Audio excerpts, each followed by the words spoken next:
John and Ken Show. John Cobell and Ken Shampoo. KFI AM 640, more stimulating talk radio. All right, we're going to get right into it. We're going to have John Kupal on in a moment from the Howard Jarvis Taxpayers Association. Of course, he is the president about several things going on. One with the city of L.A., where apparently the L.A. Daily News has dug into possible pensions for Tony Villar and some city council members who are leaving the city council. It looks like the only one who is going to apply officially for his pension is Richard Alarcon, who he still faces that fraud investigation for not living in his district. Remember that? Fraud charges were filed against him. Yeah, then they were refiled, remember? That's right. So he should be going to court, and he should be put in jail. Well, his pension is $115,855 a year. This is ridiculous. And he filed for it. That this parade of buffoons and clowns. 30 years of service to the city and the state. 8 years in the state senate. They're going to get. That's what Alarcon has. They're going to get six-figure pensions for the rest of their life. Jan Perry could get $84,000 for her 21.8 years of service working for the city. Apparently, she withdrew her pension request. Changed her mind. I don't know. She's going to get some job. Let's get John. Wait, let me get to the last one. That's Tony Villar. Tony Villar with 24.47 years of credit from serving as mayor, city council member, and in the state assembly, according to this calculation by this reporter for the LA Daily News, would be eligible to receive $122,489 a year for his service. How sick is that? He has not filed any papers to receive that money. He bankrupted the city. He might live another 30 years. We're going to pay him $122,000 for every one of those years. What does that add up to? Think about the damage of fixed pensions, all of you listening. I mean, in your wildest dreams, wouldn't you love somehow your 401k could pay you $122,000 a year? For bankrupting a major city. Do the math. If you lived 30 years, how much would have to be in your 401k to pay out that kind of money every year? Millions. How come he isn't punished for bankrupting the city? Why is he rewarded with $125,000 a year? That's going to be $1 million every 8 years.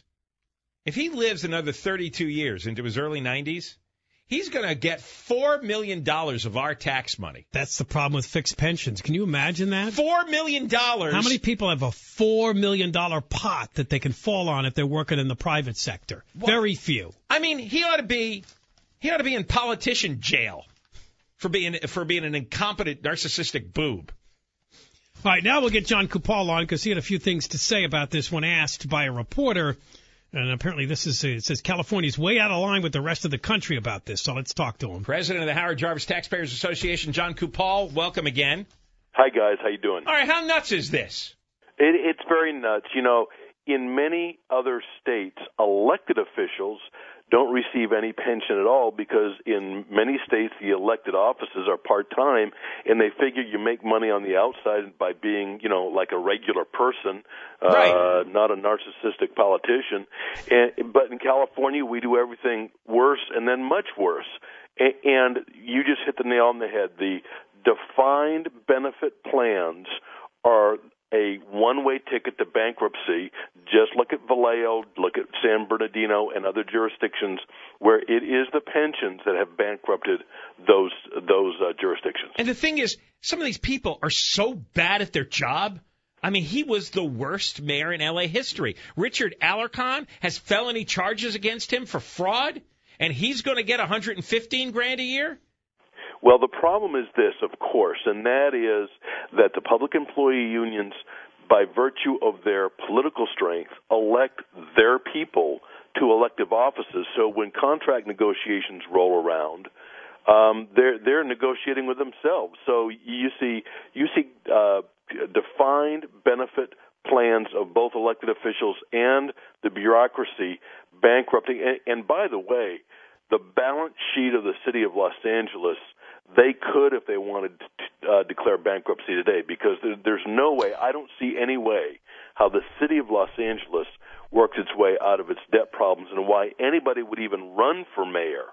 is beyond me. Because I'm so glad you said that, because all these buffoons in the city are now going, oh, it's not so bad. Yeah, the worst is over. Because, they're getting a little tax bump from the slowly improving economy. Oh, it's okay. Totally ignoring this huge train wreck that's coming with all the pension obligations. Yeah, if somebody offered you the job of being captain of the Titanic right before it hit the iceberg, would you take it? I don't think so. And that's why I was scratching my head why any sane person would ever even want that job. All right, now let's move to the state situation. Of course, they're quite proud of themselves. They've already reached a budget deal. Lots of happy talk. Lots and lots of happy talk. But what's the reality here? Tell everybody. Well, the reality is, it looks as though additional revenues are coming in, but what they don't talk about is the Visa bill and all the other debt. And by Visa bill, I mean the pensions, what we just talked about, the $200 billion unfunded liability of PERS and the STRS unfunded liability, and just tons and tons of debt. The debt that Jerry Brown himself called the wall of debt, it does virtually nothing toward that. In fact, it makes it somewhat worse, because they've borrowed, the general fund will be borrowing all the cap and trade revenue, which is supposed to go into environmental causes. So now they're going further into debt by shifting funds from the cap and trade auction into the general fund, and that is, we knew that. We did. We knew they were going to pull that trick. Yeah. Okay, but I thought if things were better, they wouldn't have to do that. But wait a second. Didn't they get a whole load of tax money that they didn't really need? Well, yes, but the governor, if there's any positive thing to this at all, it's that he is projecting revenue at about $96 billion, and the Democrats, the liberal Democrats, wanted him to base his assumptions on $100 billion. Here's the downside: we continue to believe that huge influx of revenue is one-time revenue, and there are serious questions as to whether or not it will be there next year. So why is this tax revenue a one-time event, you think? Because a lot of millionaires, high-wealth individuals structured their 2012 taxes so they would front-load, get a lot of income in 2012 because they saw tax-mageddon coming at the federal level, so they took a ton of revenue in 2012, and they were ambushed by Prop 30 here in California because they didn't realize that Prop 30 was retroactive to 2012. So a lot of them were like, they were just blindsided. So they thought they escaped a federal tax increase, and they ran into a retroactive state tax increase. Yes, and a lot of them are pretty hot under the collar and have already started to move their businesses, and of course that's the continuing drag on the California economy, our continued unemployment, and of course the outflux, the out immigration of educated young people, skilled workers, the wealthy, and of course businesses. Every day we read about a new business that's leaving California. So we still have a good high-tech industry, biotech, but those are kind of decent islands in an otherwise troubled sea. Do you have any comment on the pay raise the state workers claim they got today? Yeah, we'll see. Again, this is an example of the public employee unions negotiating with the legislature, and who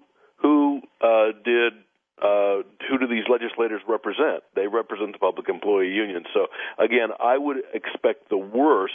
In fact, it would not surprise me to see some of the very modest pension reforms that Jerry Brown got last year being, some pushback on, let's get some more pension spiking back in here. Hopefully they hold the line on that, but we don't see a lot of hope for any significant reforms in employment, in education, much of anything under this administration. All right, John, thanks for talking to us. You bet. Take care, guys. John Kupal, president of the Howard Jarvis Taxpayers Association. And again, the last part they were just talking about, the largest public employee union in the state of California, SEIU Local 1000, says they're going to get 4.5% in raises over the next couple of years. It'll begin July of next year where they get 2%. The following year they'll get another 2.5%. So they're gloating. They're happy. They were just angrily on the steps of the Capitol last week. They're gloating, we're bleeding. Claiming they got Prop 30 passed, a tax increase on the rest of us, so that they should be entitled to some of this money, and it looks like they're going to get it. And here's the point, and we're just talking about it with John Kupal. There's a little bit of light here at the tunnel. The economy may have picked up, or we got that one-time blip from all the rich taxpayers that John Kupal was talking about, and immediately all of these Democrats in Sacramento and all of these state workers, they want that money. They want to spend it right away. And it's permanent spending. Once they increase the pay, increases the pensions. That's right. That's right. It all links together. So down the road, we still have the big wall of debt that we have never addressed. This goes back to all the bond measures and all the extra retirement money that was handed out by Gray Davis. That's still facing us because most of those people haven't retired yet. Well, where are we going to have the money for that? They should be storing money away for that day, and they're not going to do that, not to any great measure. John and Ken Show. So enjoy your snack. I'll take over. And Ken Champo.